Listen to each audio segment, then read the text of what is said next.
The scenes involved in this story today in the Torrance area. Chip Yost, we're looking at you now. Chip, we finally heard from Chief Beck on this situation. Apparently a case of mistaken identity. What can you tell us now from the ground there? Yeah, we just heard from Torrance police for the first time, and we're getting a better picture of exactly what happened here and how all these different cases are connected now. Right now, we're on the Redondo Beach Torrance border. You're looking at a scene right now. We told you there are two different shooting scenes here in this area. This is the same neighborhood or just outside that neighborhood that we were in, and just a little earlier. This is just about a block and a half away. You see all the detectives down there. You see that black truck.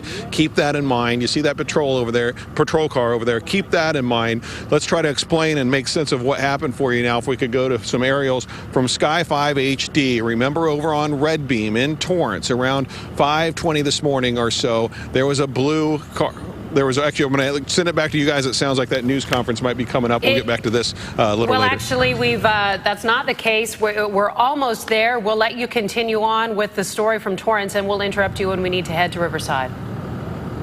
Oh, okay. I apologize. Well, let's keep going then. Yeah, so let me try to make sense of this for you. Again, this is the Redondo Beach Torrance border. Right now, we're on Flagler. This is the street you're looking at right now with this scene right here. This is Flagler. Just outside of that neighborhood we were in a little earlier. To show you some perspective, let's go to some shots from Sky 5 HD. Now, keep in mind, they've been looking for this pickup truck that this guy they're looking for has been driving. They've been on alert because he's been going around allegedly shooting at police officers. So you see that blue truck in your scene there. You might see in the back of it some newspapers. Well, that's the one Chief Beck was talking about a little earlier, was a case of mistaken identity, an unfortunate case where apparently some LAPD officers were in this neighborhood protecting a home. They won't say who, but remember, there's that manifesto out there with a hit list on it, or what they believe is a hit list, people that this guy may go after.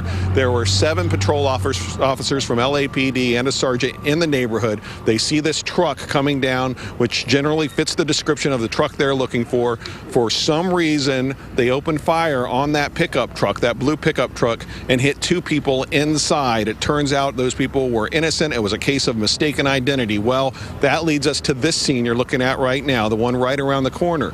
Torrance police get a phone call of shots fired. They respond coming into the neighborhood from this way. As they're coming in, another pickup truck, that black pickup truck you're looking at right there, generally fits the description of Dorner's truck they've been looking for.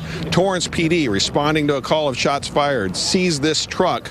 We have another case of mistaken identity. Apparently there's some sort of collision with the patrol car and the truck. There are more shots fired, this time Torrance police officers the ones firing the shots. Fortunately, in this case, the driver of that truck was not hit by the gunfire. We're told he was also not injured in the collision, but what we're hearing now, this is another case of mistaken identity. The reason these 2 cases happened simultaneously, just a case where officers from Torrance responding to shots fired in the same neighborhood where the first case of mistaken identity happened. So just some unfortunate cases. Obviously, police all around the Southland on edge because of what this guy has been doing the last few days.